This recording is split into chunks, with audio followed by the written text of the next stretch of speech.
Ahora nos va a presentar la doctora Claudia García Morales.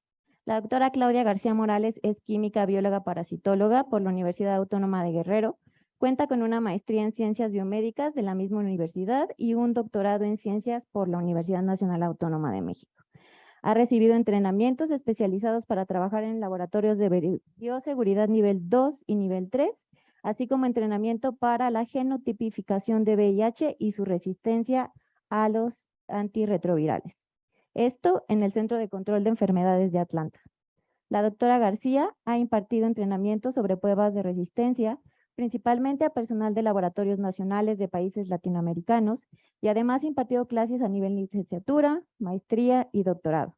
Actualmente pertenece al Sistema Nacional de Investigadores y labora como investigador en ciencias médicas C en el Centro de Investigación en Enfermedades Infecciosas CIENI del Instituto Nacional de Enfermedades Respiratorias en la Ciudad de México, donde ha coordinado la logística de diversos proyectos de investigación relacionados con la vigilancia del VIH a los antirretrovirales en México y Centroamérica, así como participado activamente en la permanencia del CIENI como laboratorio regional de referencia designado por la OMS. A continuación, la doctora Claudia nos presentará el tema Vigilancia de resistencia del VIH a los antirretrovirales, una herramienta para modificar políticas en salud pública. Muchas gracias y aparte me da mucho orgullo decir que es una buena amiga, así que por favor. Muchas gracias por la invitación. Ok. Bueno, me da mucho gusto estar aquí. Muchas gracias por la invitación. Parece que lo organizaron para nosotros. Conozco al doctor Rodolfo. Estuvo un tiempo en el centro en donde yo actualmente trabajo. La doctora Yolanda, también procedente del INER. De verdad no tuve nada que ver en esto. Bueno, primero tengo que declarar que no hay ningún conflicto de intereses. Y después de esto vamos a entrar un poco al tema. Sabemos que la infección por el virus de la inmunodeficiencia humana continúa siendo un grave problema de salud pública a nivel mundial. Para el 2021, la Organización Mundial de la Salud estimó que había más de 38 millones de personas viviendo con VIH a nivel mundial. El año pasado hubo alrededor de 1.5 millones de muertes asociadas a la infección por VIH. Y, perdón, hubo nuevas infecciones y hubo más de 500,000 de muertes asociadas a la infección. Pues bien, dentro de las estrategias mundiales para erradicar muchas enfermedades, entre ellas el VIH, la tuberculosis, la malaria y muchas otras, la Organización Mundial de la Salud se ha planteado varias estrategias y una de esas estrategias es luchar contra la resistencia a los fármacos. Ya nos hablaron de la resistencia a bacterias, ahora vamos a hablar un poco acerca de la resistencia a virus y como ejemplo el virus de la inmunodeficiencia humana, que es lo que más se conoce. Entonces, dentro de los objetivos que se planteó la Organización Mundial de la Salud para que la infección por VIH deje de ser un problema de salud pública a nivel mundial, estos son los objetivos. El objetivo es que para el 2030 haya el 95% de las personas que tienen VIH sepan que tienen VIH. De ellos, el 95% deben estar tomando tratamiento antirretroviral. Y de los que estén tomando tratamiento antirretroviral, el 95% deben de mantener la carga viral inmunosuprimida. ¿Ok? Esos son los objetivos que se ha planteado la Organización Mundial de la Salud. Y medido eso, pues del 100%, el 95% es saber que tienen VIH, el 90% del 100% estar en tratamiento y el 86% del 100% mantenerse con cargas virales indetectables. Estos dos números son equivalentes, se los muestro aquí, porque en la bibliografía se maneja de ambas maneras.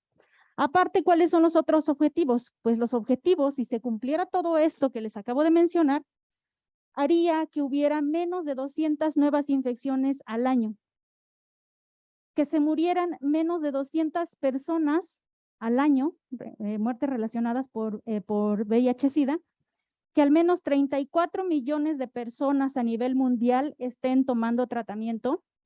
Y por supuesto, algo que ha sido muy difícil de erradicar, no solamente en VIH, sino a nivel general, ha sido la discriminación. ¿Cómo nos encontramos actualmente?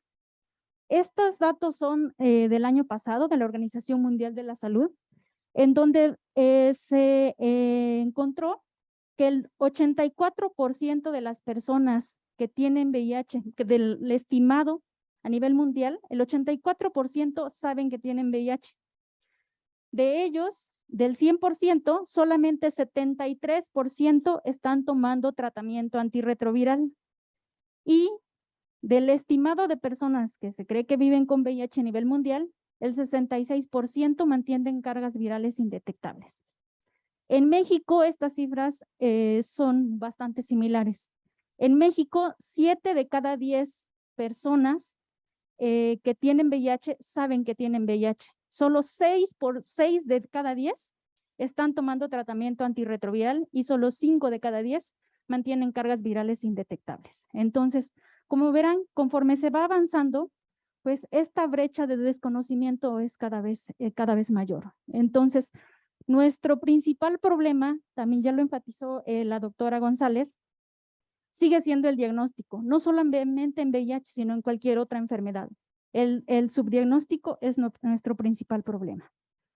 Pues bueno, el campo del VIH ha sido muy favorecido por investigación. Entonces, actualmente hay varios blancos terapéuticos que son producto de unas enzimas, que ahorita vamos a entrar un poco más en detalle, pero esta es una imagen del VIH, un esquemita. Es un virus envuelto, pertenece a la familia de los retrovirus. Su genoma son 2 cadenas de RNA de sentido positivo, de 9.8 kilobases aproximadamente, y su principal célula blanco son los linfocitos TCD4.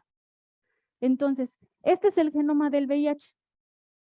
Tiene 3 genes principales. El gen GAG, que codifica para proteínas estructurales de la cápside. El gen ENF, que codifica para proteínas estructurales de la envoltura. Y el gen POL, que es el principal blanco de la terapia antirretroviral actualmente. De entre estos, pues el blanco antirretroviral son las enzimas, la proteasa, la transcriptasa reversa y la integrasa. Estas enzimas son muy importantes para que el virus lleve a cabo su ciclo de replicación dentro de la célula que infecta. Otra cosa bastante importante en el VIH que debemos de considerar es un virus de RNA. Y entonces todos los virus de RNA son muy variables, ¿ok? El VIH es uno de los virus más variables que se conoce debido a 3 principales razones. Una es que al día, dependiendo de la etapa de la infección, pero sobre todo al inicio de la infección y en la etapa de SIDA, pueden producirse más de 1,000 millones de viriones por cada día. Adicionalmente, este virus tiene una alta tasa de mutación. Se cree que hay, se sabe que hay hasta una mutación en cada virus diferente. Entonces, imagínense si se produce tanto, ¿cuántos virus diferentes no vamos a tener al día? La otra razón es que este virus tiene una alta tasa de recombinación. Es uno de los virus más recombinantes que se conocen, puesto que es un virus de RNA. Y en cada virión hay 2 cadenas de RNA. Entonces, esa característica le permite recombinar mientras está llevando a cabo su ciclo de replicación. Entonces, esta imagen que les muestro acá es solamente para mostrarles cómo la variabilidad del virus de la influenza en un año es muy similar a la variabilidad que tiene una persona que tiene VIH, que tiene 6 años con la infección. Entonces, y vean toda esta variabilidad. Entonces, imagínense cómo es la variabilidad del VIH a nivel mundial. Entonces, el VIH es muy variable. Por eso es que ha sido muy difícil su erradicación o encontrar una vacuna, una cura. Bien, entonces, en la actualidad existen varias clases de antirretrovirales que intervienen en diferentes puntos del ciclo de replicación del VIH. Bueno, este es un esquemita muy sencillo del ciclo de replicación del VIH. Este es un linfocito TCD4. Entonces, este virus se une a la superficie de la célula a través de un receptor y un correceptor celular. Luego se fusiona con la membrana de la célula, se introduce su cápside en donde es liberada en el citoplasma y en este punto se lleva a cabo la retrotranscripción, que es la conversión del genoma de RNA a DNA. ¿Por qué este virus necesita hacer esa conversión? Porque este es un virus que necesita integrarse al genoma de la célula hospedera. ¿Y qué pasa cuando se inserta el genoma de la célula hospedera? Ya no hay manera de sacarlo de ahí. Entonces, el VIH hace reservorio en ciertos tipos celulares. Y una vez estando ahí, ya no se le puede sacar. Después, bueno, ocurre la transcripción y la traducción de genes. El empaquetamiento, este virus sale por gemación principalmente, aunque se han descrito muchos otros mecanismos. Y después ocurre la maduración de este virus. Una vez maduro, este virus puede infectar nuevas células. Entonces, como les decía, hay diferentes clases de antirretrovirales que atacan diferentes puntos del ciclo de replicación y que tienen ciertas características en su mecanismo de acción. Por ejemplo, tenemos a los inhibidores de la entrada. Estos fármacos antirretrovirales ya casi no se utilizan. Los que les estoy mostrando son los que actualmente, bueno, los que en algún momento estuvieron aprobados por la FDA y que se empezaron a utilizar. Como les decía, no se utilizan tan ampliamente. Tenemos a los inhibidores análogos de nucleósidos de la transcriptasa reversa. Por eso decíamos que la transcriptasa reversa es uno de los principales blancos. Estos desde un inicio se empezaron a utilizar. Tenemos a otros que son los inhibidores no análogos de nucleósidos de la transcriptasa reversa. También se han estado utilizando constantemente. Estas dos clases de antirretrovirales que les acabo de mencionar, pues tienen como blanco la transcriptasa reversa. Tenemos a los inhibidores de integrasa, que actualmente son los que se prefiere utilizar. Un poquito más adelante hablaremos por qué. Y tenemos a los inhibidores de la proteasa, ¿no? Todas estas clases de antirretrovirales que actualmente se conocen y que han sido aprobados, algunos ya no se usan, algunos se siguen utilizando todavía. Pero digamos que de manera general el tratamiento contra el VIH actualmente consiste en la combinación de 3 fármacos. El tratamiento estándar es la combinación de 3 fármacos, de al menos 2 clases de antirretrovirales diferentes. Hasta hace algunos años, la combinación de fármacos consistía en un no análogo de nucleósido y 2 análogos de nucleósidos. Ese era el tratamiento estándar en México y a nivel mundial. Entonces, sin embargo, bueno, pues la resistencia en VIH también es un problema y se empezó a ver que había altos niveles de resistencia a estos fármacos. Por eso es que ahora los inhibidores de integrasa se están empezando a utilizar junto con los análogos de nucleósidos.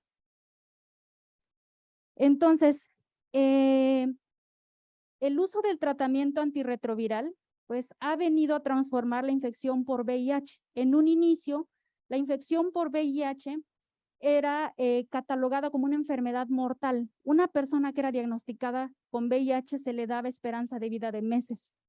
Actualmente, gracias al tratamiento antirretroviral, la infección por VIH ha pasado a ser una enfermedad crónica tratable. ¿Por qué? Porque se sabe que altera dramáticamente el curso natural de la infección por VIH. Sabemos que cuando una persona empieza a tomar tratamiento antirretroviral, los niveles de carga viral en sangre disminuyen hasta niveles indetectables. Eso no quiere decir que el virus se haya ido, solamente ya no se puede medir.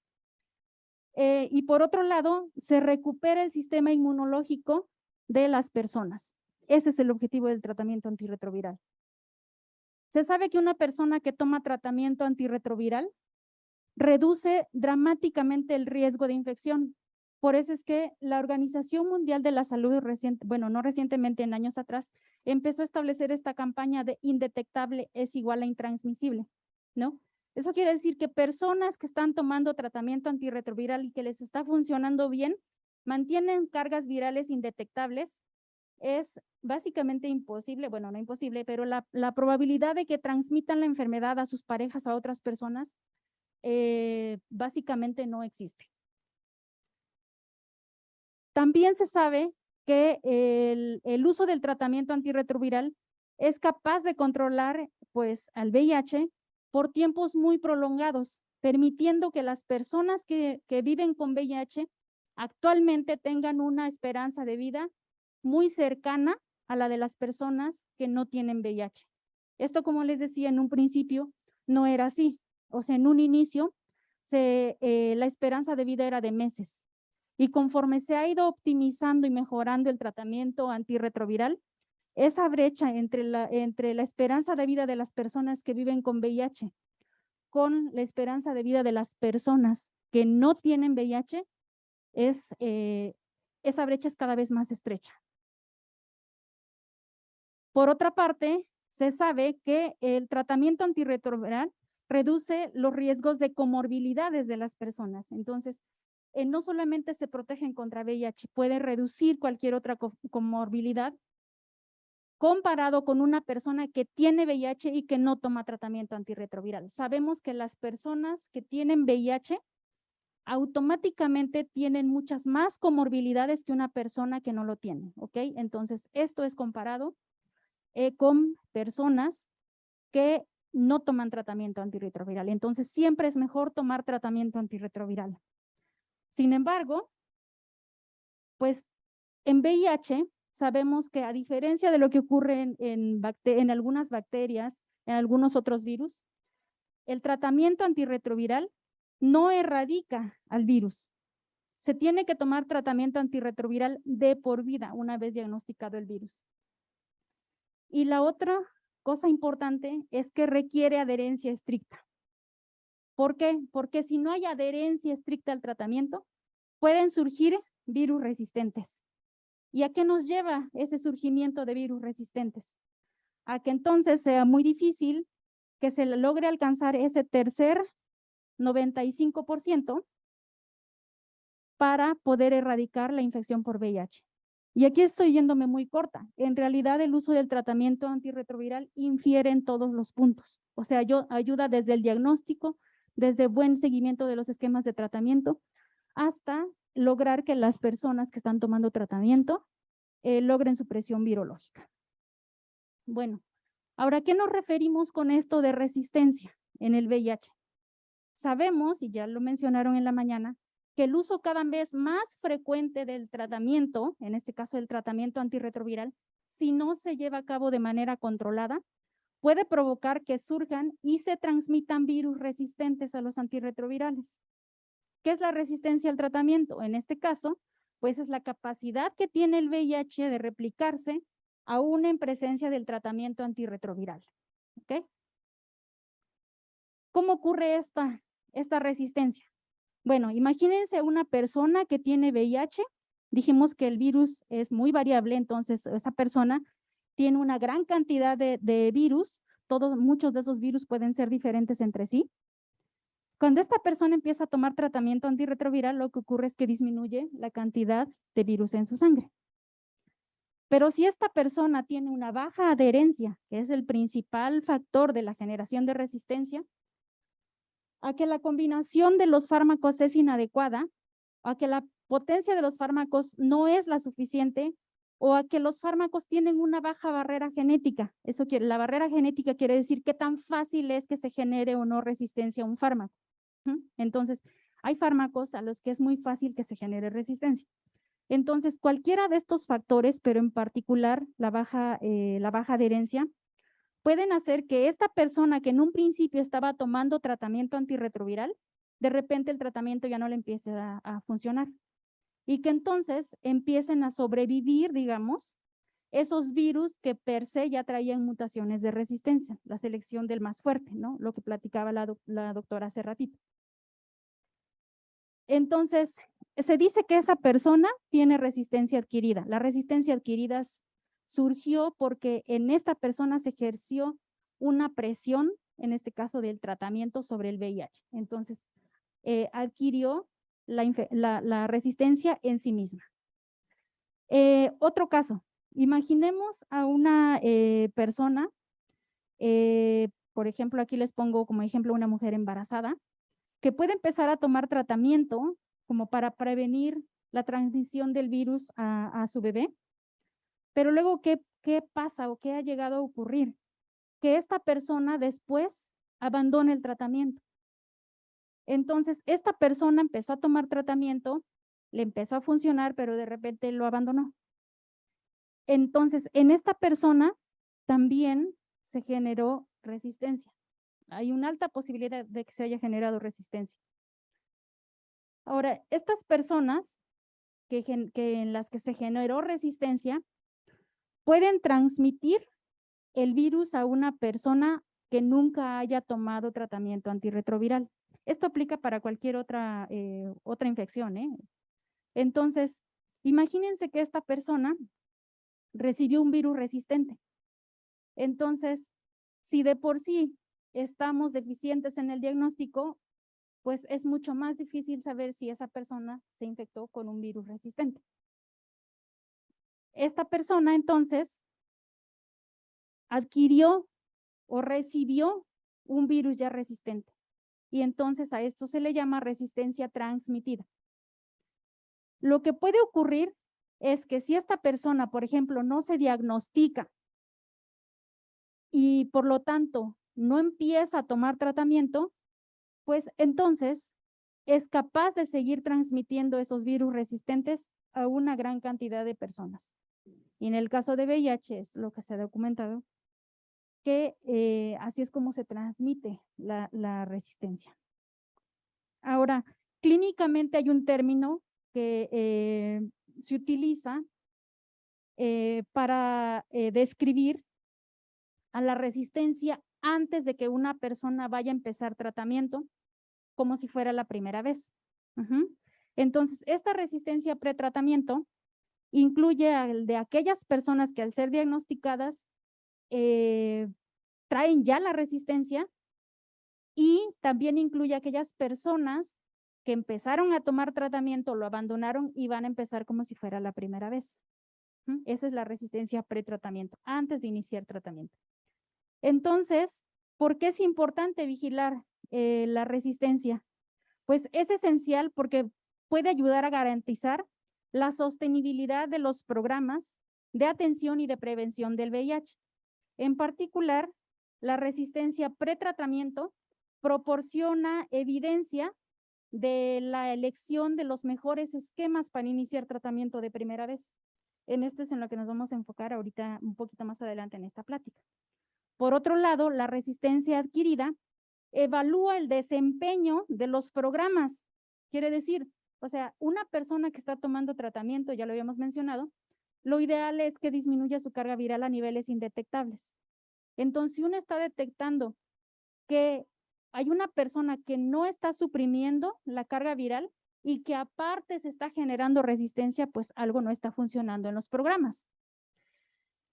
Además, pues el estudio de la resistencia adquirida ayuda a elegir cuáles son los mejores esquemas que se les van a dar a las personas después de que hayan fallado a un primer esquema, ¿no? Entonces, es la elección de los esquemas de segunda y tercera línea.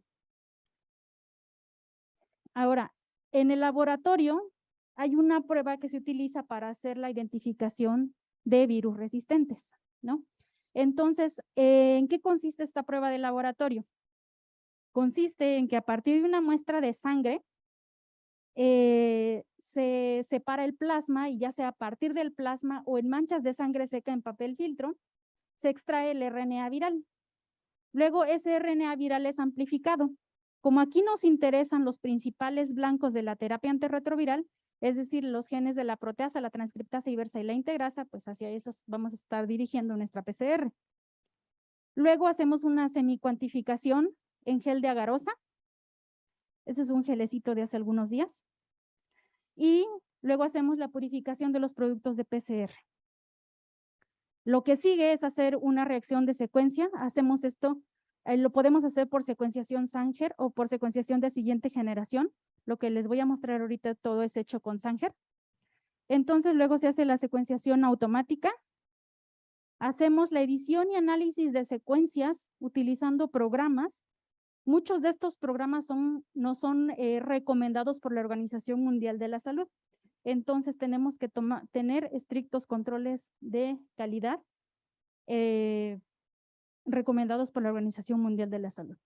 Ahora, ¿cómo estimamos la resistencia? ¿No? Con la edición y análisis de secuencias que hicimos previamente, obtenemos una secuencia FASTA, ¿no? Que no es más que la secuencia de nucleótidos del virus que estamos analizando. Entonces, utilizamos una base de datos que es bastante neutral y bastante extendida y usada a nivel mundial, es de acceso libre, constantemente en actualización, e introducimos nuestra secuencia FASTA. ¿Qué nos da esta base de datos?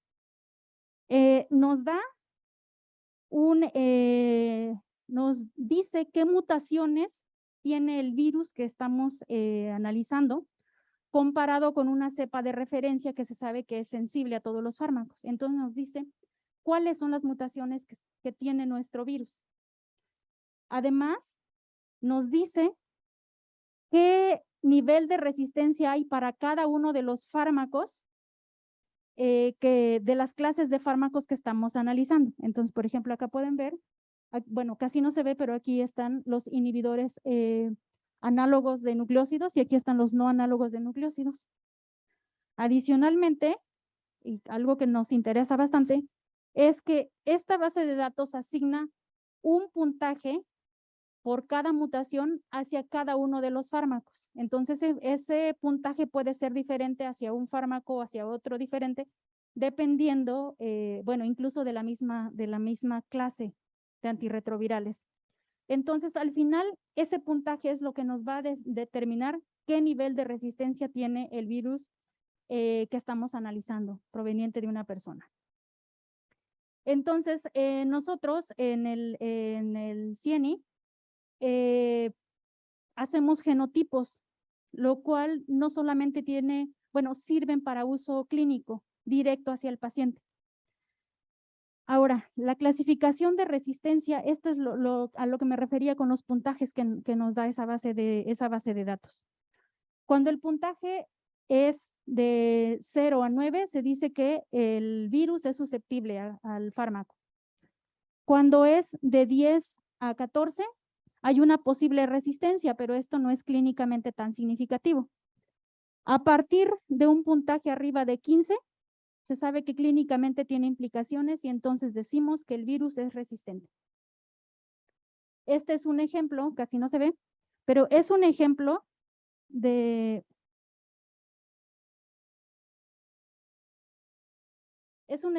cómo hacemos un reporte de genotipo, en donde pueden ver que ponemos los genes que estamos amplificando, las clases de antirretrovirales y la lista de los fármacos que pertenecen a esa clase. Tenemos si es resistente o no y el puntaje. Entonces, ese es uno de nuestros reportes clásicos de resistencia. Ahora, estos estudios de resistencia pues no solamente tienen una aplicación individual directa para el paciente, sino que también puede utilizarse para estudios poblacionales, para determinar resistencia a nivel poblacional, ¿no? Lo que nos ayudaría a hacer estudios de resistencia adquirida o de resistencia transmitida o de resistencia pretratamiento. Entonces, esto es un ejemplo. Por ejemplo, ha habido un montón de estudios a nivel mundial acerca de resistencia del VIH, como les decía. A diferencia de muchos otros virus, bacterias, el campo de VIH ha sido bastante favorecido. Muchos estudios y mucha gente se ha enfocado en su estudio.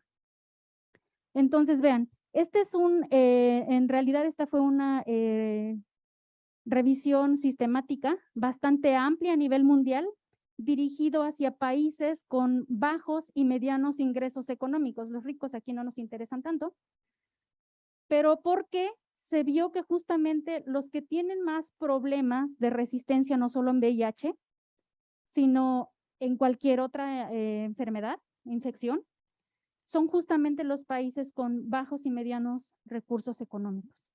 Es lógico saber por qué, ¿no? Entonces, vean cómo, bueno, en esta revisión sistemática juntaron todos los estudios que se habían hecho, bueno, muchos de los estudios que se habían hecho a nivel mundial y lo dividieron por regiones. De este lado tenemos lo que se encontró de los inhibidores análogos de nucleósidos y de este lado a los no análogos de nucleósidos, que como les decía, hasta hace poco era la combinación de fármacos que más se utilizaba a nivel mundial, incluido en México. Entonces vean cómo en cada grafiquita pues hay una línea. Esa línea indica la extrapolación, hacia dónde va la resistencia. Entonces vean que hacia los análogos de nucleósidos pues la línea es plana. Sin embargo, la resistencia hacia los no análogos de nucleósidos estuvo incrementando en los últimos años. Y esto fue global, o sea, en todas las regiones del mundo, la resistencia hacia los no análogos de nucleósidos había estado incrementando. Latinoamérica, pues no era la excepción. Entonces, pues la Organización Mundial de la Salud tenía que responder o verificar si esto realmente era así, que había un incremento de resistencia. ¿Por qué verificar? Porque había sido una revisión sistemática, un metaanálisis, ¿no? Estudios de metaanálisis. Entonces había que verificar si realmente la resistencia estaba incrementando y si se comportaba diferente en cada uno de los países.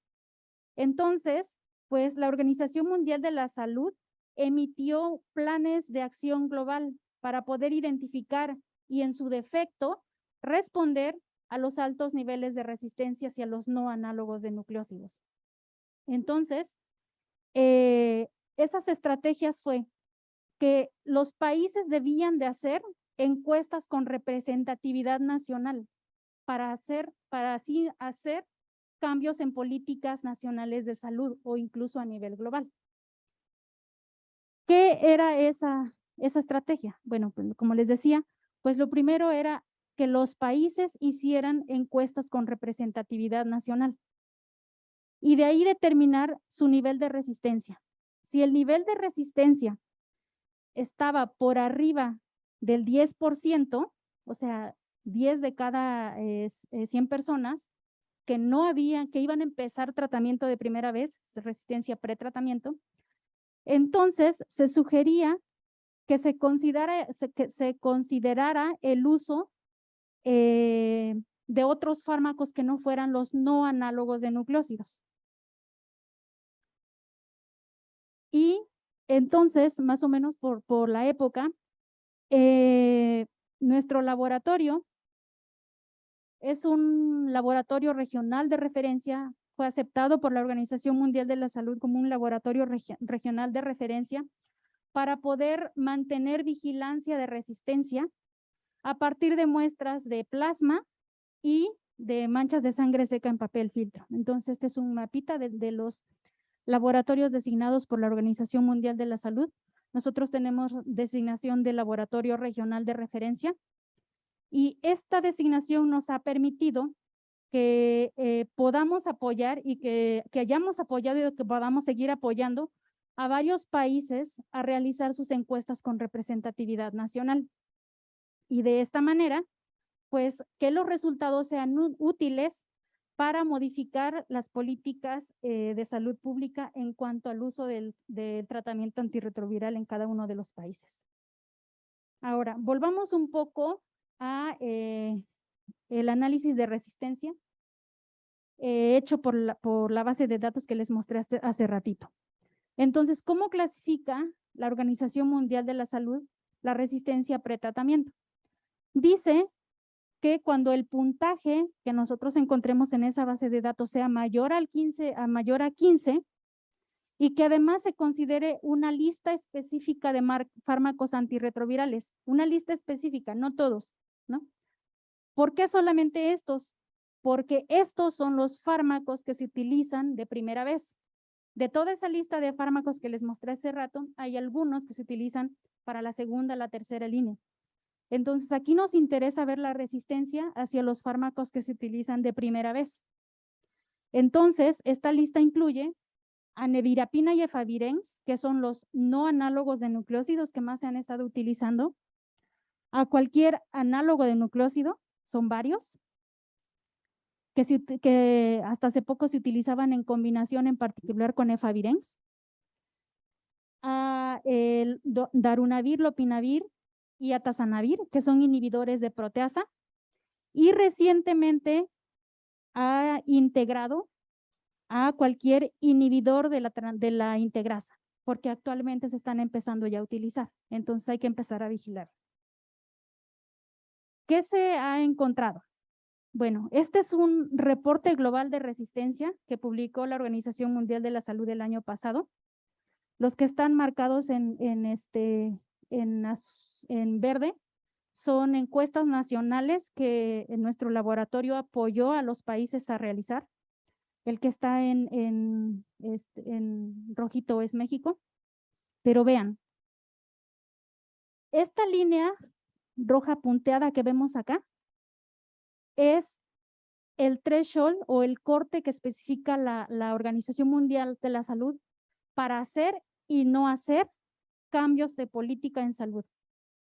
Entonces, noten cómo la mayoría de los países, esto es resistencia particularmente a efavirenz y nevirapina, los dos no análogos de nucleósidos. No se ve mucho, pero esto es la resistencia hacia no análogos de nucleósidos, en particular efavirenz y nevirapina. A los otros fármacos no se encontró mayor resistencia, solo a estos. Entonces, vean cómo la mayoría de los puntitos que representa cada país se encuentran hacia la derecha. Y eso quiere decir que esos son los países que deben sí o sí hacer cambios en sus políticas de salud en cuanto al uso de tratamiento antirretroviral. En México estuvimos casi en el límite, ¿no? Casi el 10% de resistencia hacia efavirenz y nevirapina. ¿Qué más encontró este reporte global? Bueno, pues encontró que la resistencia es mucho más alta en mujeres que en hombres.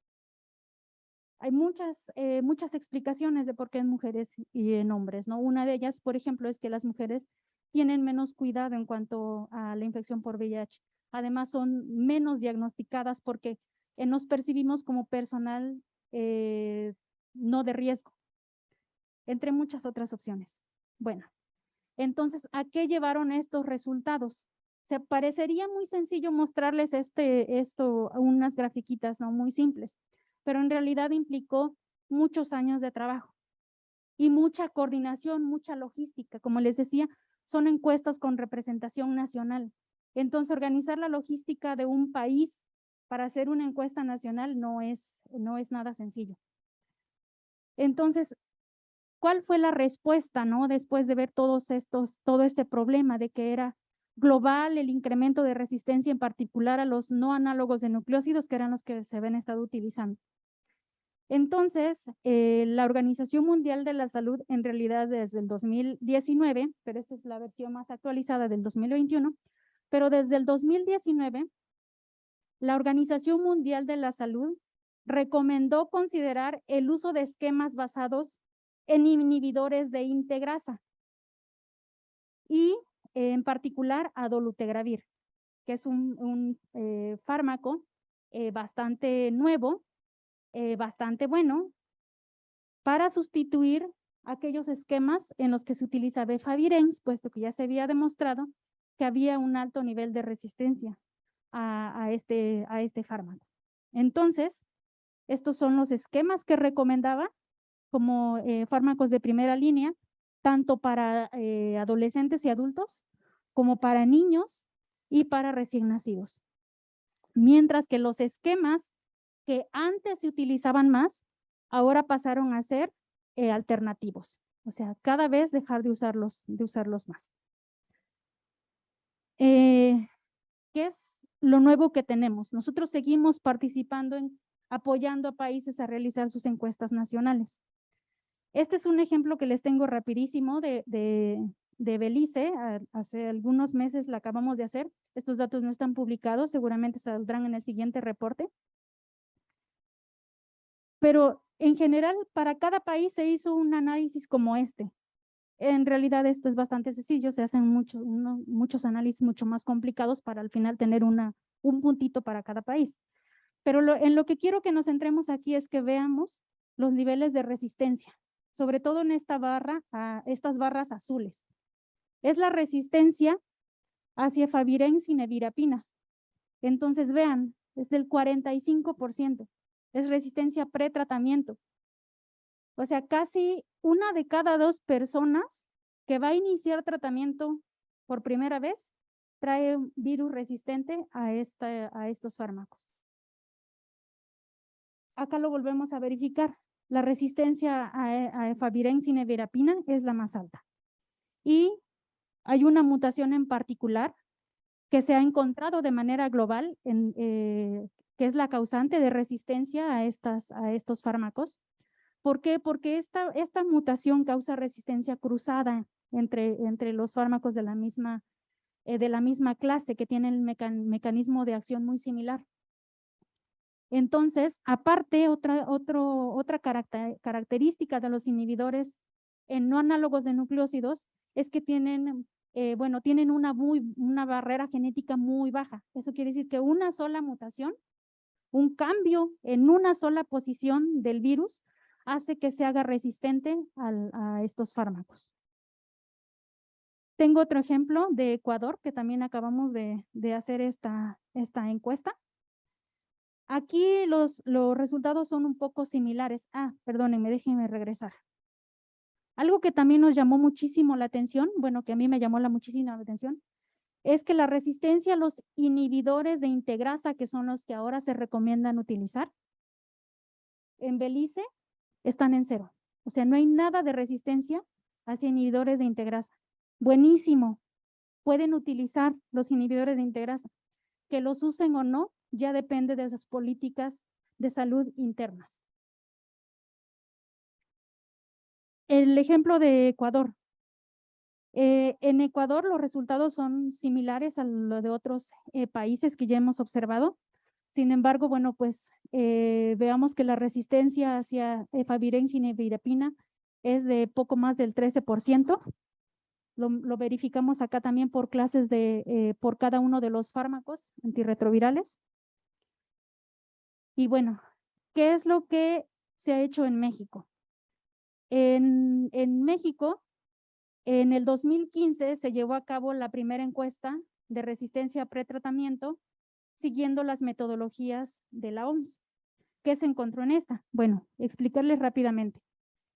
En esta encuesta con representatividad nacional, siguiendo las recomendaciones de la OMS, se juntaron alrededor de poco más de 260 muestras de todo el país. Pareciera muy poquito, pero lo difícil es lograr esa logística en poquito tiempo. Entonces, esa muestra tenía que ser representativa. ¿Qué se encontró en esa encuesta? Pues se encontró que la resistencia a los no análogos de nucleósidos era la más alta, casi del 10%, y también se encontró que había una mayor resistencia en las mujeres más que en los hombres. Hasta este estudio, la Organización Mundial de la Salud no había demostrado lo que después demostró. Además, bueno, se encontró que justamente había una mayor resistencia hacia efavirenz y nevirapina, que otra vez era parte del esquema de tratamiento que se había estado dando. Y bueno, había una mutación que ahora ya sabemos que la encontramos en todos lados. Adicionalmente a esa encuesta con representatividad nacional, hicimos otro estudio un poco retrospectivo de muestras que ya teníamos en algunos sitios, entre ellos la Ciudad de México, bueno, la zona metropolitana del centro, Tijuana y Cancún. Teníamos muestras guardadas de varios años y queríamos ver cómo se estaba comportando la resistencia, puesto que en la encuesta con representatividad nacional se hizo en un tiempo específico. Entonces, ¿qué encontramos en esta? Pues vean, hicimos el análisis para todas las clases de antirretrovirales y en todas las líneas eran planas a lo largo del tiempo. Pero sí encontramos que la resistencia hacia los no análogos de nucleósidos había estado incrementando en los últimos años. Vean cómo en algunos sitios teníamos muestras desde el 2008 y había una resistencia del 2%. Pues 8 o 9 años después, esa resistencia se había incrementado hasta en más del 10% en todos los sitios. Esa resistencia justamente se había estado incrementando hacia efavirenz, ¿no? Volvemos con lo mismo, parte del esquema de tratamiento que se daba de primera vez. Y bueno, una mutación responsable de todo ese incremento. Luego, en el 2017, llevamos a cabo la segunda encuesta de resistencia. Pero ahora se quería ver si, un poco por los resultados anteriores del incremento de resistencia, queríamos ver si la resistencia se estaba comportando de la misma manera en diferentes regiones del país. Lo ideal habría sido quizá verlo por estado, pero nuestros recursos no son tan grandes como para poder hacer tanto y hacer encuestas representativas. Entonces, lo que se hizo fue una encuesta a nivel subregional, en donde el país se dividió en 8 regiones coloreadas ahí. Fueron más de 2,000 muestras. ¿Y qué encontramos en esas? Bueno, pues resulta que encontramos que había altos niveles de resistencia hacia cualquier antirretroviral de manera global, superior al 10%. Pero además vean, aquí están las clases de antirretrovirales que estudiamos. Fue la primera vez, de hecho, que estudiamos a los inhibidores de integrasa. Antes de eso no los habíamos estudiado porque no estaba recomendado. Y vean cómo los niveles de resistencia hacia los no análogos de nucleósidos son los más altos en todas las regiones. Pero también vean cómo, por ejemplo, la resistencia en la región centro, que incluye a la Ciudad de México, al Estado de México y a Morelos, era de más o menos 7.5%. Mientras que en el sureste, que incluye a Guerrero, Oaxaca y Chiapas, las zonas más pobres, esa resistencia era muchísimo más alta, de poco más del 14%. Entonces, la diferencia entre el sureste y el centro era muy alta. La más baja en el centro, quizá por todo el acceso que tenemos, y más alta justamente coincidiendo con los sitios más pobres del país. Vemos nuevamente la resistencia de efavirenz y nevirapina bastante alta. ¿Y qué es lo interesante de todo esto, no? Aparte de todo lo que vimos. Pues lo interesante es que vimos que la resistencia hacia los inhibidores de integrasa, que eran de los más nuevos, era muy bajita. Casi no se ven, pero están de este lado. Y también lo más importante, que no había resistencia ni a dolutegravir ni a bictegravir. Dolutegravir era el fármaco que ya estaba empezando a recomendar la OMS para mudarse a los nuevos esquemas de tratamiento. También se encontró que de manera global, considerando todos los participantes del país, la resistencia había sido más alta en los hombres que en las mujeres, como también ya habíamos visto anteriormente. Entonces, ¿qué fue lo que pasó después? Bueno, pues resulta que con los resultados, nuestros resultados se mostraron a las autoridades tomadoras de decisiones, en particular sobre VIH, y se logró que a partir del 2019 se recomendara el uso de los esquemas de tratamiento basados en inhibidores de integrasa como esquemas de primera vez, dejando a los inhibidores análogos de nucleósidos como alternativos. ¿Ok? Entonces, pero un poco más allá.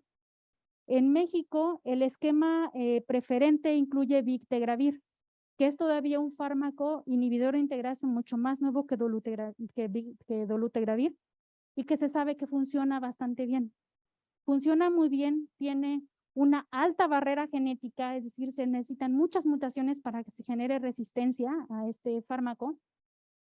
Tiene una alta potencia, es decir, hace que rápido disminuya la carga viral y se sabe que tiene pocos efectos adversos. Hay que seguirlo viendo por mucho tiempo para ver qué otros efectos adversos puede tener.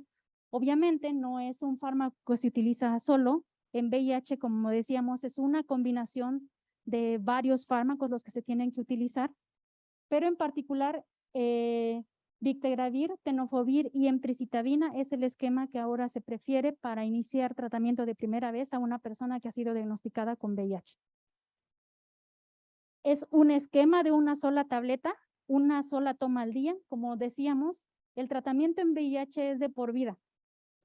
Cuando se empezó a dar tratamiento para VIH, por allá en el 86, que se utilizó la monoterapia, pues se vio que funcionaba por poco tiempo. La generación de resistencia era muy rápida. Después empezó a utilizar la combinación de dos fármacos, pero eran dos fármacos de la misma clase de antirretrovirales. Entonces tenían el mismo mecanismo de acción. Entonces veía que por un tiempo funcionaba, pero poco tiempo después empezaba a rebotar la carga viral. A partir de 1996, que empezaron a surgir los inhibidores de proteasa, fue cuando ya surgió esa combinación de fármacos de al menos dos mecanismos de acción diferentes. Entonces, esa fecha marcó un antes y un después en cuanto a la infección por VIH. A partir de ahí, ya se considera que es una enfermedad crónica tratable, cada vez mejor, por supuesto, pero en un principio, por allá en 96, 97, la combinación de fármacos era, digamos que eran tabletas individuales. Entonces, sabe que había personas que tomaban hasta 16 pastillas todos los días para tratar la infección por VIH. Entonces, ahora por eso se recomienda una sola tableta que contiene ya los 3 componentes, es una sola tableta al día. Y la idea es ir mejorándolo cada vez más.